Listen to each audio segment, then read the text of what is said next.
Welcome to the AutoParent podcast with my mom. Hello, and welcome to the AutoParent podcast, episode 25. It's episode 25. I can't believe it. We're a quarter of a century old. Is that how that works? I don't know. 25. So you know that we had to bring in a big guest for this episode. It's a video podcast. I'm so excited. I'm your host, Pastor Casey Van Atta Casebeer, and y'all know me. So let's get to our special guest for this episode. Our special guest for this episode is Rev Ginger Gaines-Cirelli. And she is a lifelong United Methodist who is passionate about sharing the good news of God's liberating love in Jesus Christ. In 2014, she became the first woman to serve as senior pastor of historic Foundry United Methodist Church in Washington, D.C. Since Ginger's appointment, Foundry has re-energized its work for racial justice through the work of the Journey to Racial Justice, become a founding member of the Sanctuary DMV movement, and created a sacred resistance ministry to mobilize consistent action in response to troubling current events. A graduate of Yale Divinity School, Ginger has served a variety of congregations, small and large, urban and suburban, in the Baltimore, Washington Conference of the United Methodist Church, in addition to an Uptown Manhattan and 2-point charge in the New York Annual Conference. Ginger has served at the Baltimore, Washington Conference as chair of the Board of Discipleship and currently serves on the Board of Ordained Ministry. In addition, she has served as an elected delegate to the 2016 General Conference and the 2019 Special General Conference of the United Methodist Church. For over 20 years as a pastor theologian, her ministry has encouraged spiritual growth and engaged discipleship, emphasizing radical hospitality, shared ministry, spiritual practices, and solidarity with the poor and oppressed. With this focus, she has brought deep depth, health, and growth to every community she has served. Ginger contributed to and served as a general editor for the CEB Women's Bible. Her book, Sacred Resistance, A Practical Guide to Christian Witness and Dissent, was released in May of 2018. Ginger is a sought-after preacher, teacher, and facilitator at local, regional, and international events.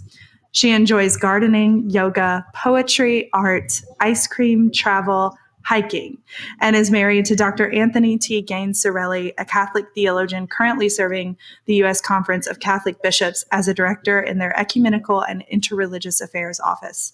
The Gaines-Cirellis live in Washington, D.C.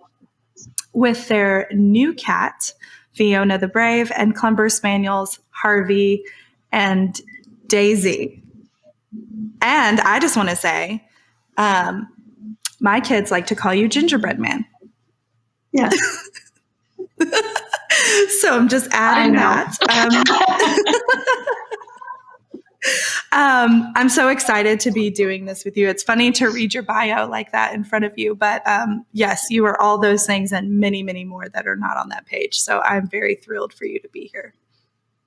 Thank you. It is a great opportunity to hang out with you in a different kind of space. So thanks for the invitation. And this is exciting. I can't believe it's been 25 already. I know, right? It's hard to believe. I'm so excited because we had to pull out one of our favorite segments called Fun Facts. And so I was really excited to do this segment with you where we cultivate, shall we say, totally true, absolutely 100% factual things about our lectionary text for this episode. And so here's some fun facts about this lectionary text that we're going to get into a little bit later. The first one is, Ginger, did you know that the woman thought that she was bleeding, but really she just sat on a tomato and invented ketchup? I did not know that. This is news to me. It's very helpful for the next time I preach this text. Please. Well, yeah, right? Well, there's one that you may not know, which is that instead of saying, "Why all this commotion and wailing?" he announced himself as the Jesus tornado. I didn't know that, actually. But the Jesus tornado sounds phenomenal. It sounds like a sermon series, actually. Tornadic Jesus. You know I could. I know you could. I kind of like the Jesus tornado. He should have a cape. Yes. Yeah. Yes. Okay. Well, here's another one. It actually wasn't the woman's faith that caused her to be healed. It wasn't her faith. It was her superpower, magic hands. Oh, Yeah. well, okay. They could reach through force fields. Uh-huh. Uh-huh. Uh-huh. Well, the last one that I think is really, really important for people to know, this is a super important, absolutely true fact about the scriptural text. If you look at the original language, Yes. Talitha cum really means, you and I both know you want to get up.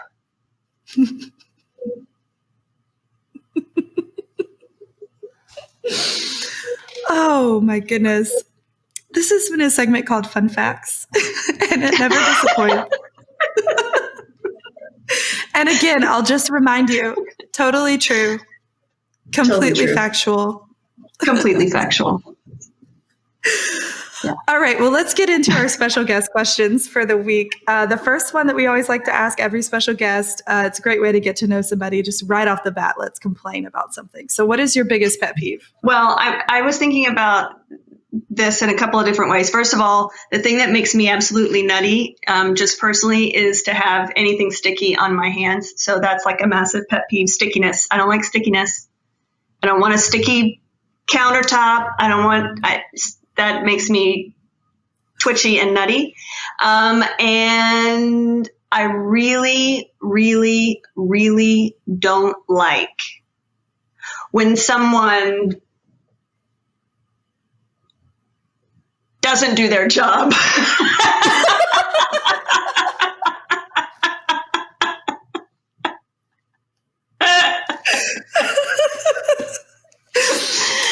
When someone says then they know what they're supposed to do and they just don't do it. That makes me, I don't like that. Yeah. So the first thing that comes to mind is like parenting in 5 words is like, why is everything always sticky? Number 1. Mm-hmm. So I'm totally with you on that. Number 2, yes. Oh, not doing your job or not doing what you say you will do. Those are 2 of my big pet peeves as well, for sure. Okay. So another good thing that we can talk about is a time when you've laughed the hardest or when you've recently laughed really hard. I try to laugh a lot all the time. So this is a hard question. I think I have to say, though, being reunited with our Foundry staff team recently was the most recent super hard laugh that I've had. And it was awesome. Like, it was make my stomach hurt, tears rolling down my cheeks, laughter, which happens kind of on the regular with the staff team. So I'm going with that. Yeah, I often don't share, but I will echo what you're referencing. we had a lot of fun together, and I laughed more than I've probably laughed in a year. So yeah, that was good. It was healthy. Yes, healthy is a good word. A good word. All right. Well, we're going to transition now into something new. We're going to talk about some lessons that we've learned. And I thought it might be fun to talk about some lessons that kids have taught us, some lessons that we've learned from youth, and lessons that we've learned from a parent or two. And so the first one that we'll start with is kid lessons, something that kids taught me.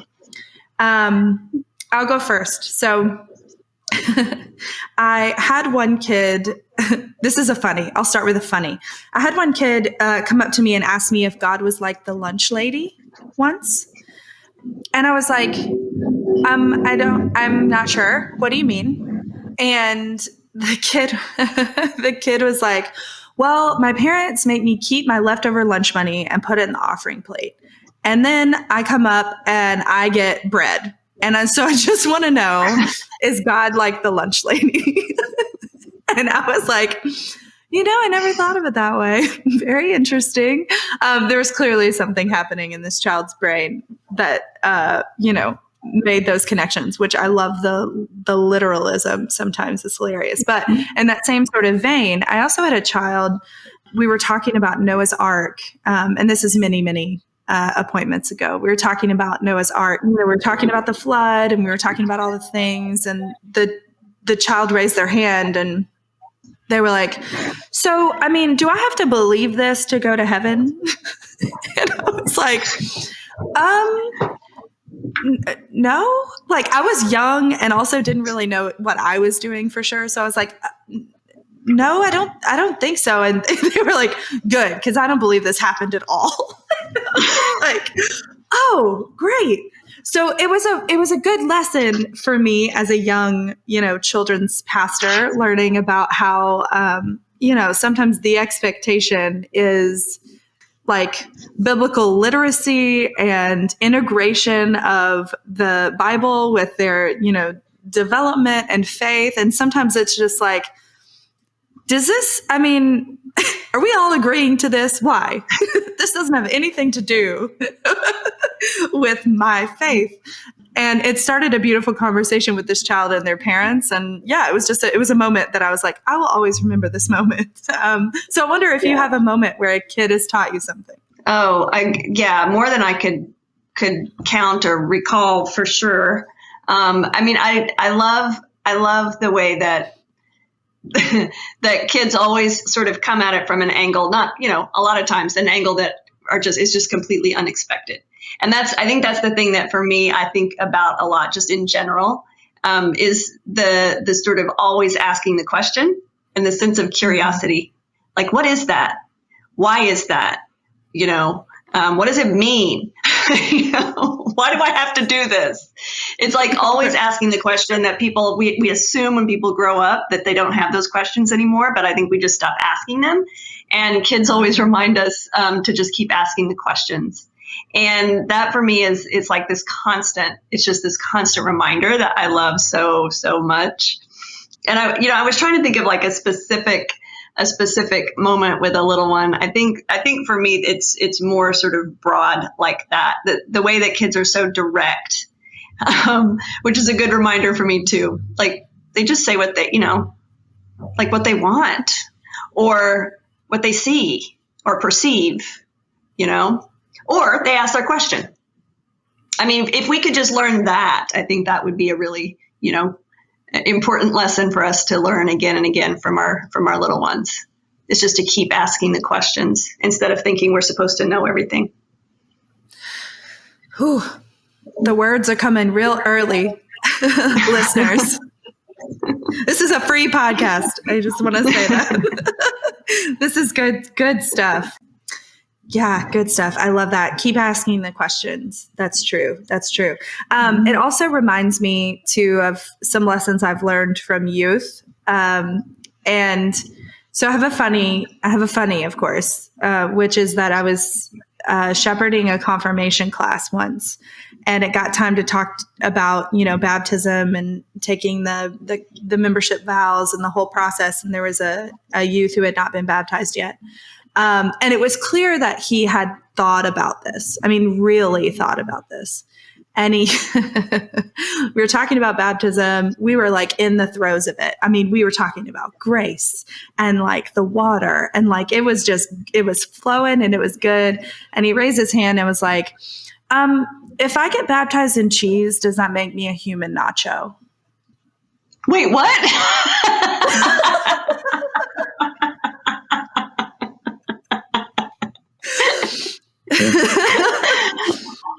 If I get baptized in cheese, does that make me a human nacho? And I was taken aback because I was like, I mean, technically, yes, I guess. So that's a moment that I will never, ever, ever forget, which is brilliant and amazing and hilarious that I could just see the wheels turning and this child had been thinking about this for quite a while. The other thing is actually in the same confirmation group. This was a good one. We were talking about prayer and the need for prayer. Mm-hmm. And I was and this was early on. I had no idea what I was doing. I still don't, but less so then maybe. And so we were talking about prayer as a part of the faith journey. And I was asking them, are there moments in your day today where you thought to pray or thought you might have needed to pray? And they all sat there just completely silently. And I like to let the silence simmer. I'm one of those people, make it uncomfortable because that's where we need to be. And so I waited and waited and waited. And finally this kid spoke up and he was like, so do you want me to just lie? Like, what are we doing here? Do you want me to pretend and that I prayed today? Or would it be better if I just told you that I didn't pray today? And actually, I probably don't intend to pray tomorrow. I was like, yes. Oh my gosh, that's what I want. And so it was just a reminder of the important lesson of transparency and honesty, authenticity, showing up in a space in a way that honors our experience, that isn't based in some kind of falsehood or pretense or desire to achieve a thing that isn't necessarily even achievable. And so it's a posture that I've taken, with me as I've been doing this ministry for, 10 plus years now. So, it's a gift and a lesson that I'll never forget, and one I incorporate, almost every time the youth and I are together now. So. I love that. Again, I've had that experience with youth and with adults at various ways, which I always love it when you've got the person who says the thing that breaks everything open. It's like, wait a minute, what are we doing? Because that's, for me, the authenticity piece is just so important. And one of the things that actually makes me think about something I hadn't thought about earlier, but it's just been so consistently true for me in working with youth and teens, is just, they can smell, let me use the word inauthenticity, from a gazillion miles away, right? So, they know if you're showing up and being honest and real and, or if you're kind of full of it. And so that in itself is kind of, there's something to learn from that about how we come into community with anyone. But certainly our teenagers, that, they're not going to let us, a lot of them aren't going to let us get away with a lot of pretending or things that don't really matter. And I think I had a couple of the first, literally when I read this question, the first thing that came to mind was they've taught me how to use my phone.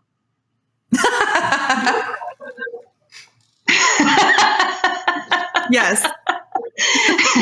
Everything I know how to do on my iPhone, I learned from a teenager. That's all I'm saying. Mm-hmm. And so there's that. But I think, the other things that I have learned, and again, consistently learned, is this capacity to innovate and try new things. I think about even years ago when I was doing youth ministry, when I was the youth minister, and I was doing a lot of camp stuff and developing creative worship and bringing in teenagers to help create those experiences, and just how innovative and creative and, let's try this. And what if we use this song? And if we did, whatever, it was just, and a willingness to not get stuck in a certain kind of thing. It's like, well, what are we trying to do? And how can we do that? And sort of with a sense of fresh vision and creativity.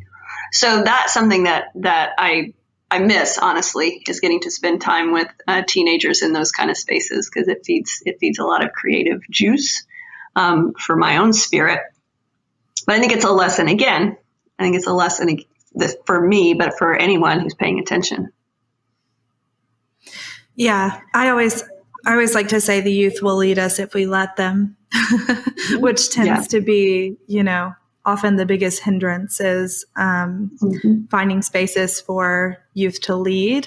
And I think the gift at Foundry is that is the case, and that we really do have some really strong leaders in our youth who are wise beyond their years. I know I heard one of our youth say the other day, there were a bunch of their friends who were pressuring them to obtain a significant other, you need to be with someone, you need to get a girlfriend or a boyfriend. And they were like, what do I want to be worse off friends with someone? Is that the deal, that I want to be worse friends with someone? And I was just like, how Are you 12? Like, what is going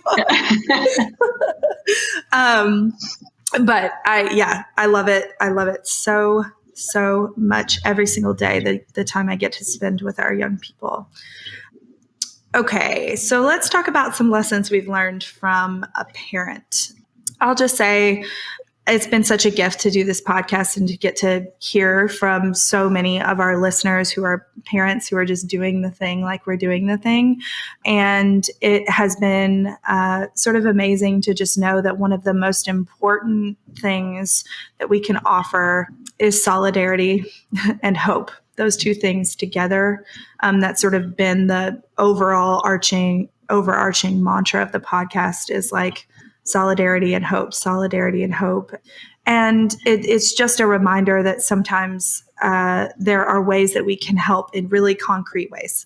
Like there is childcare that is needed. There's meal trains that are needed for new babies. There are things that we can do consistently, but how we show up in the in-between time is really important too. And one of the biggest needs is this understanding of like, we're not alone. And the pandemic has exacerbated that idea, right? That we are parenting in a silo, or parenting, sometimes off a cliff, just trying to like figure it out. And so the gift of community and recognizing that need is both concrete and sort of in continued communal connection has been something that our parents have taught me and that we've learned together. So that's been a gift and a lesson for sure.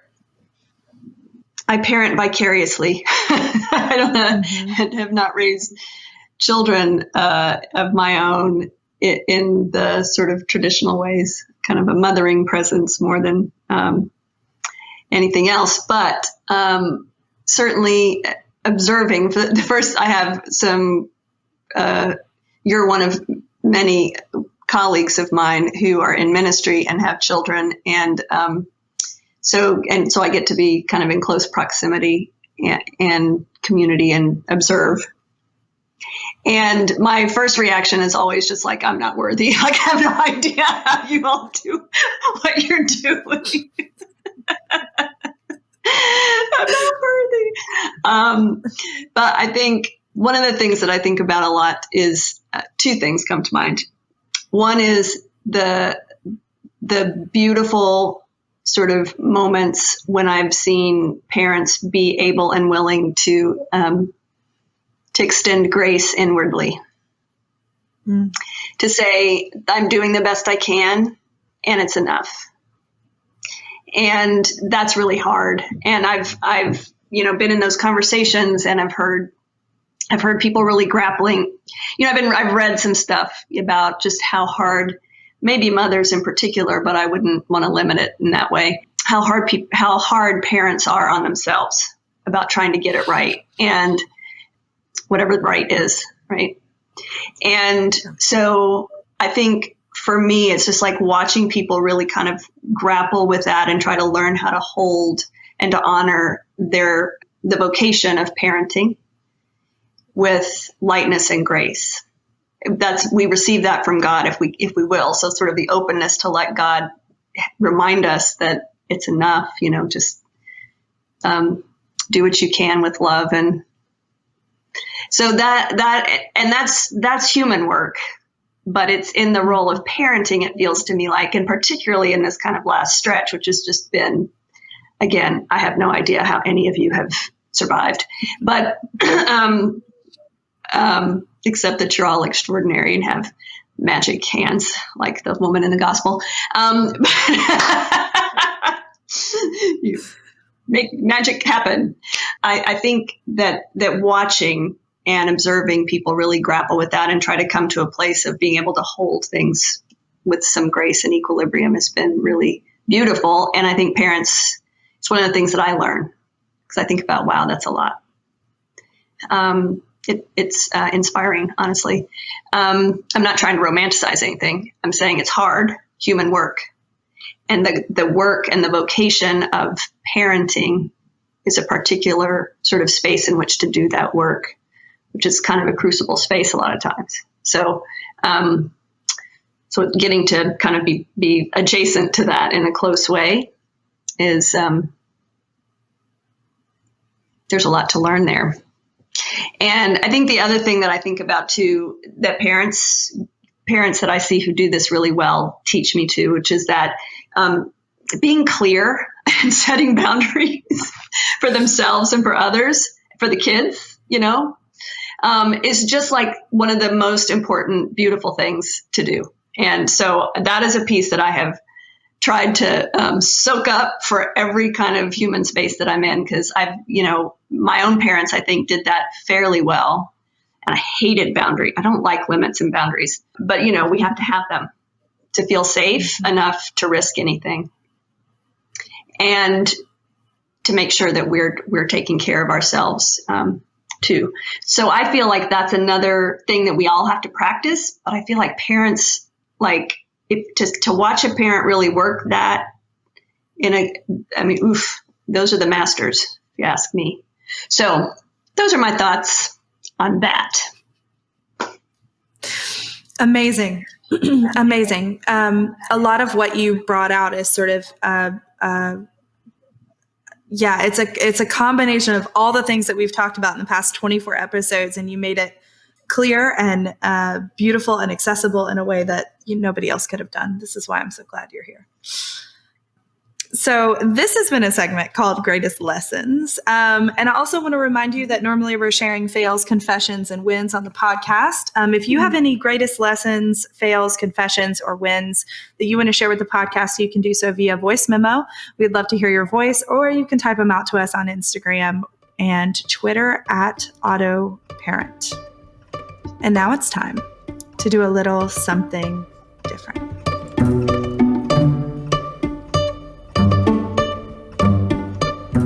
Now it's time for our Get Real segment, where each week we take the lectionary passage and get real. Our lectionary passage for this week comes from Mark chapter 5, verses 21 through 43, and here it is in the New Revised Standard Version. When Jesus had crossed again in the boat to the other side, a great crowd gathered around him, and he was by the sea. Then one of the leaders of the synagogue, named Jairus, came, and when he saw him, fell at his feet and begged him repeatedly, "My little daughter is at the point of death. Come and lay your hands on her, so that she may be made well and live."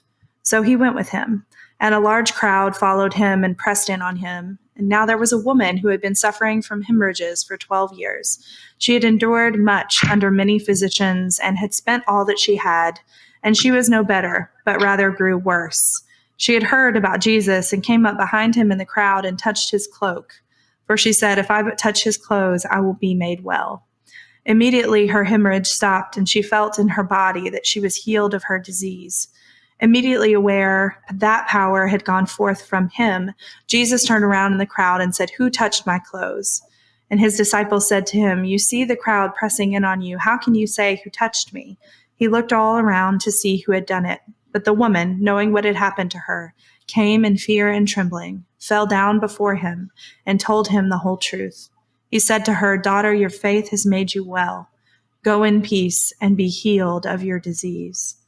While he was still speaking, some people came from the leader's house to say, "Your daughter is dead. Why trouble the teacher any further?"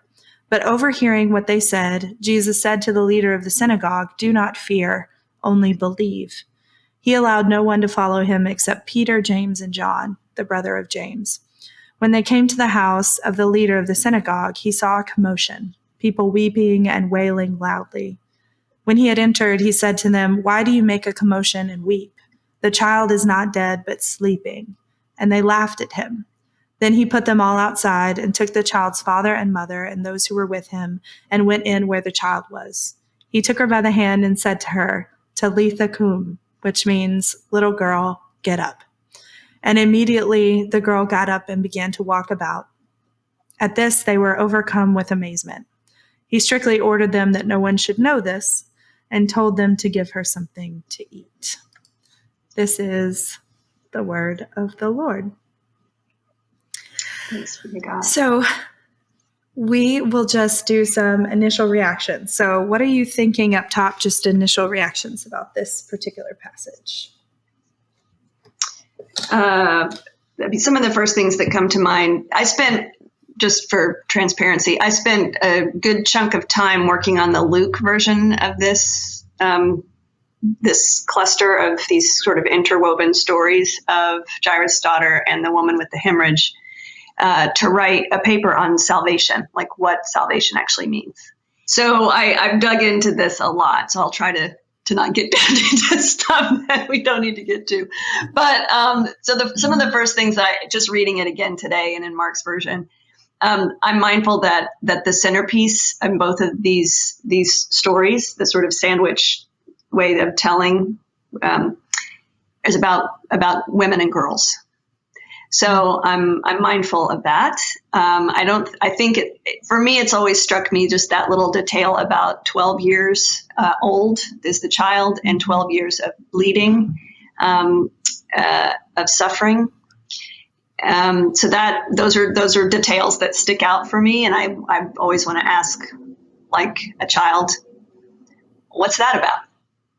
I'm also mindful that anyone who was bleeding would have been impure in the culture of the time. Therefore, this woman was not just suffering physically. It's not that she just was sick or something, had this sort of physical ailment, but was, because of that, disconnected from the whole community, could not have been touched, would have had to be outside the sort of normal flow of things. It was one of the reasons that this act was so bold and dangerous, really, for her to step into a crowded space where she could touch all sorts of people and make them unclean.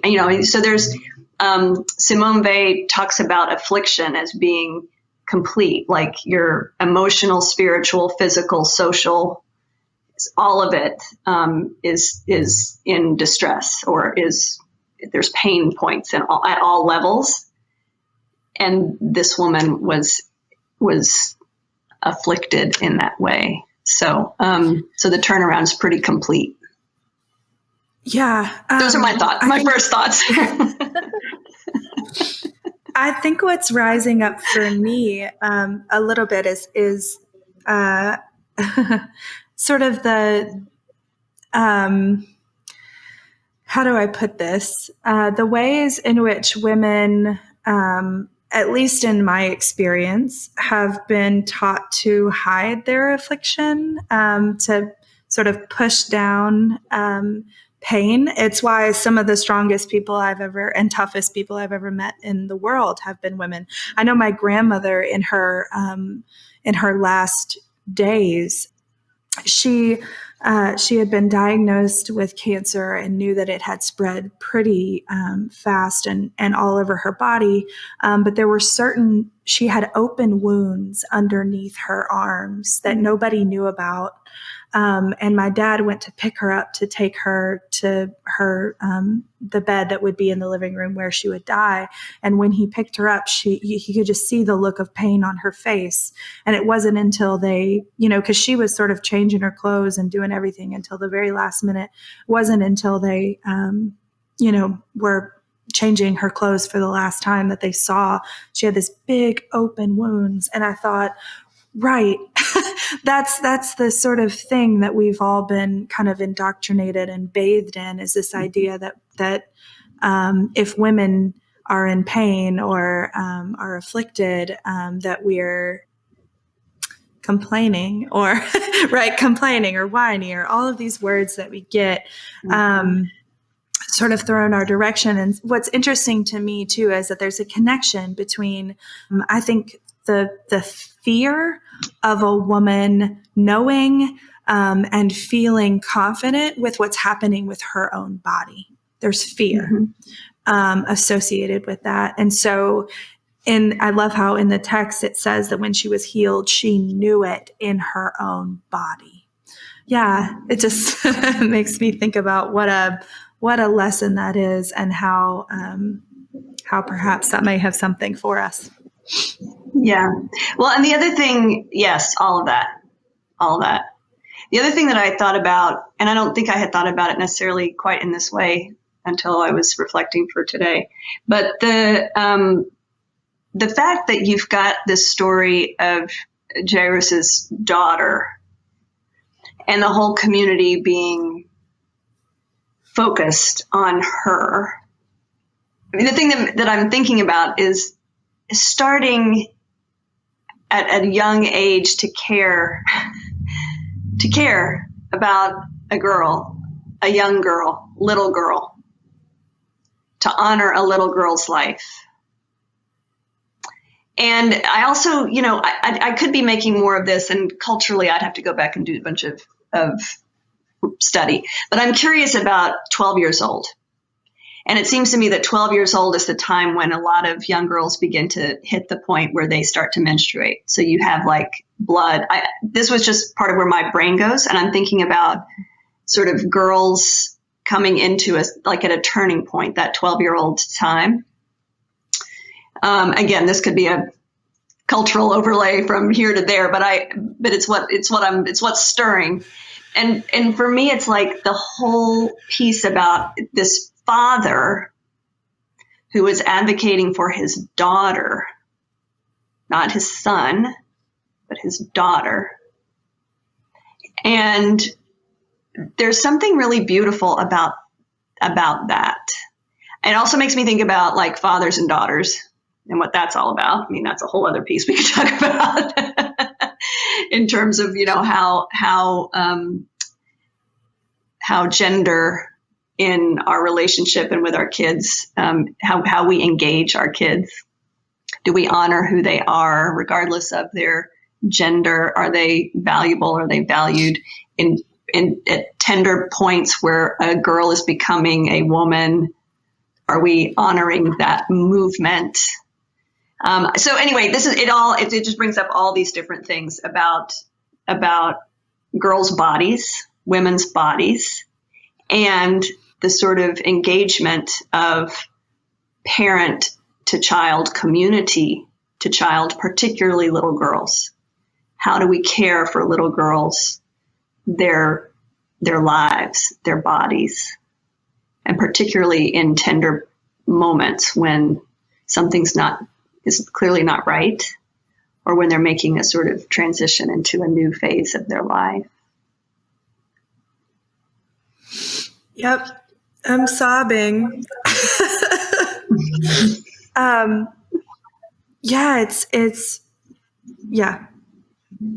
It's abundantly powerful, and something that I hope that all of our young people experience, especially our young people who identify as women and girls, to have someone validate who they are in the fullness of who they are. Yeah. Yeah. I'm sorry. Go say what you were going to say. No, I was just going to say, not I love you regardless, but I love you and validate you and recognize your worth, and will fight for you. We will seek out your healing. I mean, and then the other piece here is the role of Jesus and sort of what that tells us about how God engages these. I mean, for me anyway, that's the step I make from my perspective of faith, and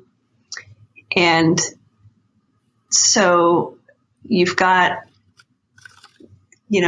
Jesus again. Who felt in his body. So the woman felt in her body healing or some change and wellness. And Jesus felt in his body that power, it says, power had gone out from him. So he felt this thing so there was this deeply incarnate body to body kind of, there was a touching. And then what Jesus does next, I mean, for me, one of the key pieces here, and you talked about hiding and how we have to hide. I think what you shared about your grandmother and sort of women feeling like we have to hide so much. I mean, don't even get me started on perimenopause or menopause, because that's a whole other thing. What do we have to hide? I mean, we have to pretend that nothing's going on. Right. I mean, I don't mean to like go down a rabbit hole here, but I'm just saying that from the beginning of life all the way through, in various ways, women and girls are basically told that we have to hide certain things. We have to try to put certain things forward. We have to, we're always kind of bobbing and weaving to figure out when we can speak, when we can take up space, when we can have emotions without being dismissed, which is not very often. And I could get on a real rant here. I may be already on a real rant here, but anyway. But I think the fact that the woman touches Jesus, Jesus feels the power going forth from him, and then was determined to see who it was, would not allow her to remain hidden. For me, it's a key piece in the story, is that Jesus will not let her remain hidden. Which is not to say he was being, the point is this sense of liberation and restoration into community. I think that's my reading of it, at least. Again, in terms of the different layers of affliction. So to be perceived, to be seen in the community, and to know that it's your power, not your power, helped to bring about this healing. It's this like extraordinary restoration of her presence, of her dignity, of her value, of her worth, because Jesus wouldn't let her remain hidden, and then adds to that this blessing to say, your faith has brought about this change, this release, this liberation from the affliction. And of course it was relational is the thing, because there was this sort of between Jesus and her. So it wasn't just her. It was her, and in that relationship with the divine one, with the Holy One present in Jesus, I think. So it may be one of my favorite stories in the whole Bible, because I think it holds the core of so much of what the gospel is about. And the fact that women and girls are at the center is not an accident, in my view. Right. Yeah. I think there's so much to be harvested here, I think, for our listeners and parents for sure. But I wonder if we might be able to concretize some things that perhaps this text might mean for parents and families. Again, this podcast continues to amaze and surprise me. Obviously, like I've been teary this whole time. But I would love to be able to think through, just perhaps snap a parent hermeneutic on it and see what kinds of things might come from that. Well, the thing that comes to mind immediately, I think, is this sense of advocating for being present to your child, which I think most parents try to do. But this sort of the importance of being present in those, how to be present in those really tender places, and maybe inviting God into that space in some kind of way. Can we invite the presence of Jesus into the spaces where things are painful or hard with our child?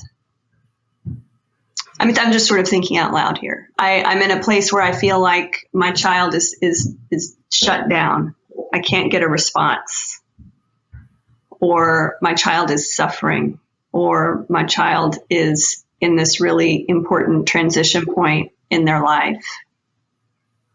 How do we invite the presence of Jesus or the Christ, however you kind of different people relate in different ways, but how do you invite that presence into the space Because again, it's like we all need help and we need each other, as you pointed out, Casey, at the beginning. This sort of solidarity, that you're not in it alone. I just always like to remind us that the other one in the room is always Spirit, Christ, Holy One, Mother, Father of us all. So, how do we sort of cultivate that presence in a way that can be strengthening both for parents and help be a blessing for our children? It's a question. Yeah, I think that's really important. We've talked a lot on the podcast about mental health and about therapy and about sort of tools and resources in the toolbox. I know for me, as someone new to the, oh gosh, I'm going to gag when I say this, the DC parenting scene. But that's what it is. That's what it is. There's a tendency to want to read all the books, consume all the articles, do all the things in order to do diligence to some of these turning points that you're talking about. And absorbing some of that information on an intellectual level is helpful. And partnering that with a good sort of mental health plan of whether that be medication. I will continue to say medication is a viable and wonderful tool in the toolbox, therapy, et cetera, et cetera.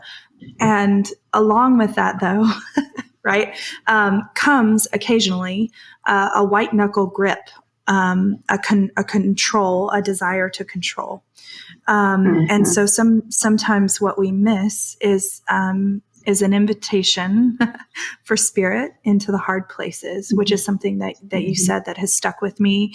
Who better than to bring that to us than you? Yeah, I think that's definitely something for our listeners to carry with them this week. Yeah. I mean, and we could talk about what that actually looks like, but that's a whole, that there's, what does that actually mean? I mean, for me, again, my question is always, well, what does that mean? What does it mean? How do you do that? And trying to help it, not just be some, I don't know, esoteric, disconnected, unincarnate, is it disincarnate, unincarnate? What's the word? Not incarnate. Gnostic, how about that? But to make it, the whole story, the whole gospel is about flesh and blood. It's not, and so like what we talk about in terms of our spirituality, if that isn't actually grounded in a real life in a way that makes some kind of difference, then we might be missing something really, really, and we are missing it. We haven't gotten where we need to be yet. I think it's part 2. I think we have to do this again. Well, that sounds fun. It's just been amazing to do this with you. Again, so much of the word has been brought, and I'm so excited to hear what our listeners engage with from this episode. And I wondered if I could put you on the spot and see if you might say a prayer for us. I would love to. Let's pray.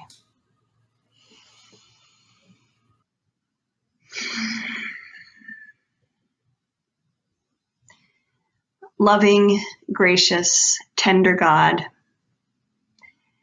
for this story that we have spent some time thinking about today and what it reveals to us about your tenderness, your presence, your commitment to be with us, to perceive us, to affirm and strengthen us, and to liberate us. We give you thanks. I pray today for all of our parents and all the places they are, all the different situations, the ones that are having kind of a smooth sailing kind of moment, and those who are down in places that feel like real tangles. I pray that you would be with them in all of those places. Help them remember that you are close as their own breath, and that you are with them, and that you love them, and that you will continue to hold and guide them as they seek to share love and care and provide safety and support for the children, the young people and their whole family. And we pray that you would guide us always to learn from our children and our youth, to pay attention to what they have to teach us and to reveal to us. For we know that your deep wisdom resides deep within them. Bless us in all the ways that we care for one another, and strengthen us for the living of these in all our days. We pray trusting in your grace and your love and your compassion. And in Jesus' name I pray. Amen. Amen. Thank you. Well, this has been an absolute blast. I want to tell our listeners you can follow Pastor Ginger on Twitter. Can you share your Twitter handle with us? Oh, what is my Twitter handle? I don't know what my Twitter handle is. I just go there and do stuff.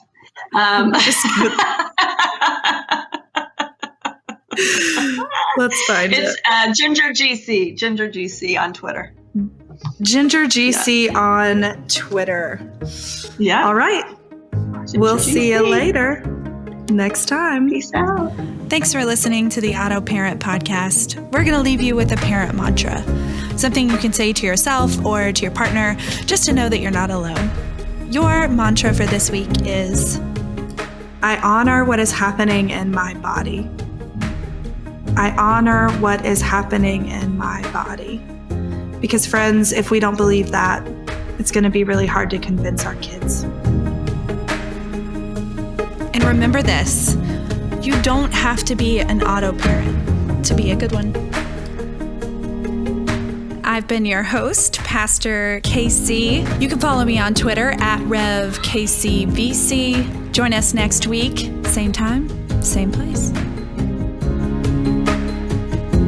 You can find out more information about Foundry United Methodist Church by visiting our website, www.foundryumc.org. If you're specifically looking for information about our Family Ministries department or our offerings for parents, you can find those at www.foundryumc.org/family ministries.